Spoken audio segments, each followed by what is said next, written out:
এসেছি সংগ্রামী যৌথ মঞ্চের অবস্থানটাকে আপনাদের কাছে পরিষ্কার করার জন্য।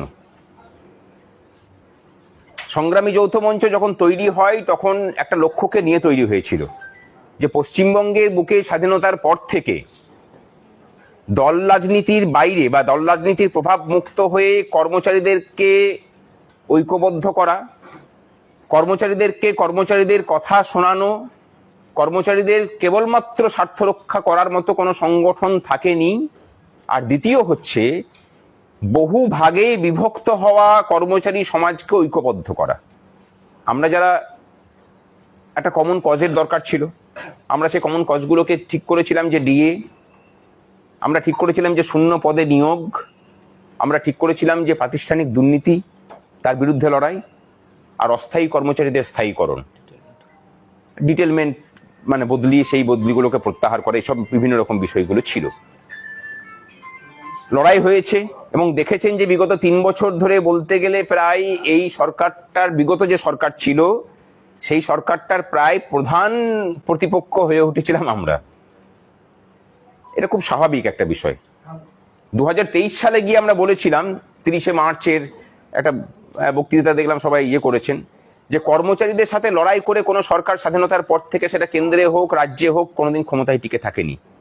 আমরা 23-এ বলেছিলাম, 26-এর ভোটে এই সরকারটা কর্মচারীদের সাথে লড়াই করার মাসুলটা দিল।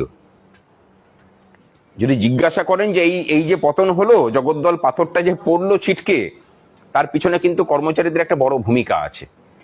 প্রত্যেকটা জায়গাতে সেই ভূমিকাগুলোকে আমরা যথাযথভাবে পালন করে গেছি। সরকার এসছে, একটা সরকার গেছে, একটা সরকার এসেছে। অনেকে ভাবছেন যে এটা তো আপনাদেরই সরকার। সরকার কোনোদিন কর্মচারীদের হতে পারে না।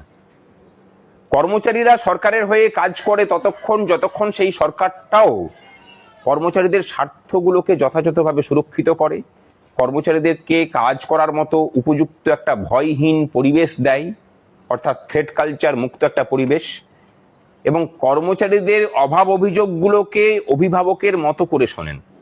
আমরা এক্ষুনি আপনাদের দপ্তরের যিনি মন্ত্রী তার সাথে কথা বলি, এখানে নামছি।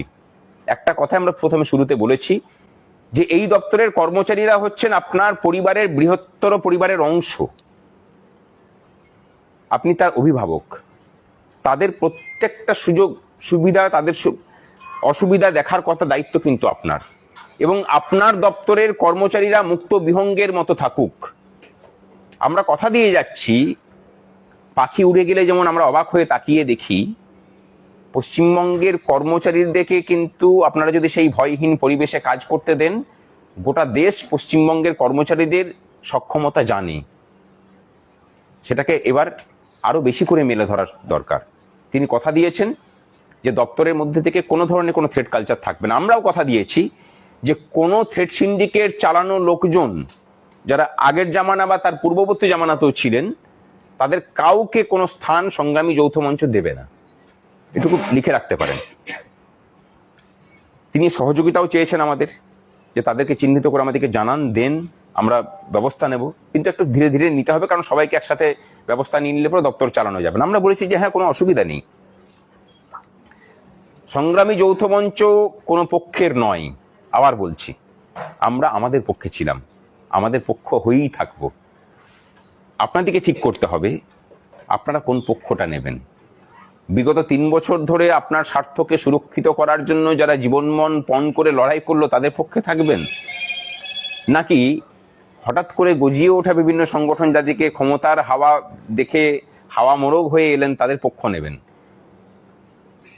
অন্যান্য রাজ্যের যদি উদাহরণ দিই, আপনারা হয়তো অনেকে দেখেওছেন যে আমাদের মঞ্চেই ইউপির যে কর্মচারী ইউনিয়নের নেতৃত্ব এবং সর্বভারতীয় কর্মচারী ইউনিয়নের নেতৃত্বে তিনি এসেছিলেন। তিনি কিন্তু কোনো দল রাজনীতির সংগঠন করেন না। দল রাজনীতি মুক্ত কর্মচারী সংগঠনের নেতৃত্ব তিনি। এবং আমরা কর্মচারীদের যে দাবি দাওয়াগুলোকে সরকারের কাছে, মানে বর্তমান যে শাসক দল তাদের কাছে রেখেছিলাম, যার ফলে তাদের ইস্তাহারে স্থান পাওয়া, মানে সংকল্পপত্রে স্থান পাওয়া, বা মাননীয় প্রধানমন্ত্রী বা কেন্দ্রীয় অর্থমন্ত্রীর মুখ থেকে আমাদের দাবিগুলোকে দেখেছেন যে তারা বারবার প্রত্যেকটা জনসভাতে এসে পরে বলেছেন, সেগুলোকে কিন্তু এখানে শুধু দেওয়া নয়, দিল্লির যারা নেতৃত্ব এখানে দায়িত্বে ছিলেন তাদের কাছেও আমরা পৌঁছে দিয়েছিলাম, এবং সেইগুলোই কিন্তু তাদের স্থান পেয়েছে। ভরসা রাখুন, কর্মচারীদের স্বার্থ বিঘ্নিত হলে পরে আমরা আবার লড়াইয়ে নামব। কিন্তু আমরা চাই যে এই সরকার আমাদেরকে প্রতিপক্ষ নয়, আমাদেরকে পক্ষে নিয়ে কাজ করুক। আর আপনাদের কাছে অনুরোধ, এই সংগ্রামী যৌথ মঞ্চের প্ল্যাটফর্মটাকে শক্তিশালী করুন। কারোর হয়ে থাকতে হবে না, আপনি আপনার নিজের পক্ষে থাকুন। আজকের দিনে এই দল আছে, কালকের দিন অন্য কেউ আসবে, আমরা ভেসে যাব কিন্তু।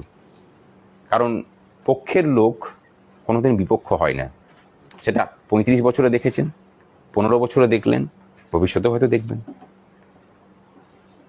আর আমাদের স্বার্থ বিঘ্নিত হলে পরে আমরা পক্ষ থেকে বিপক্ষ নিতে 1 মিনিটও কালক্ষেপ করি না। ভালো থাকবেন সকলে।